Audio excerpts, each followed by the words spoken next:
This video explains how to find confidence intervals when we don't know sigma, the population standard deviation. In actual real-world situations, we never have the population standard deviation. When sigma is unknown, we use a different probability distribution, called the t-distribution. If you type $QT in R, it takes you to the help page for the t-distribution. The arguments for the QT function are very similar to the arguments for Q-norm. The first argument is the area in one tail. The second argument is the number of degrees of freedom. That's going to be equal to the sample size minus 1 in this chapter, but this will change when we work with other types of problems. We don't use the third argument, NCP, just ignore that. Just like Q-norm, the default is lower tail is true, and we can ignore the log p argument. As the degrees of freedom increase, the t-distribution becomes more and more normally distributed. Notice that when p equals 0.975 with 10 degrees of freedom, the t-value is 2.228. When we have 10,000 degrees of freedom, the t-value is 1.96.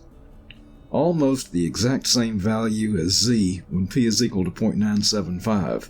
The z-value, by the way, is 1.959964. Here I use R as a smart calculator to find the confidence interval based on the sample of n equals 10, when the sample mean equals 50, and the sample standard deviation equals 5.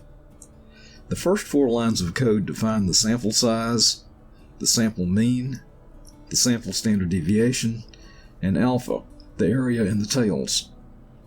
The 5th line of code finds the t-value that puts 0.025 of the area in the upper tail.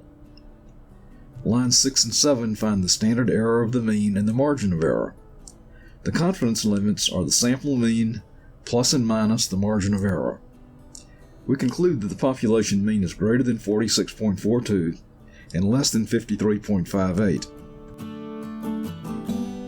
The BSDA package has a function named tsum.test that you can use to find the confidence interval for mu when you have summary information.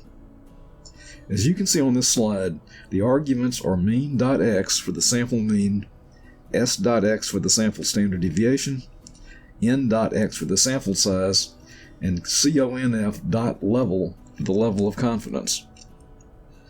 This function also conducts a hypothesis test. We study hypothesis testing in Lesson 4. I've drawn a red box around the confidence interval. If you have the raw data, not the summary results, the t.test function in base R can find the confidence intervals.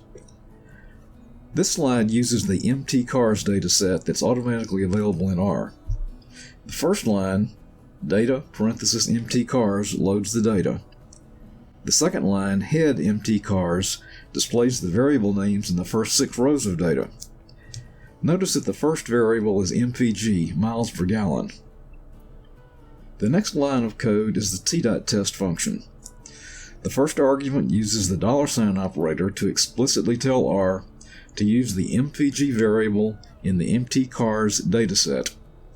And the second argument asks for a 95% confidence interval. This function is also used for hypothesis testing, so we'll see this again in Lesson 4. The confidence interval is 17.9 to 22.3 rounded.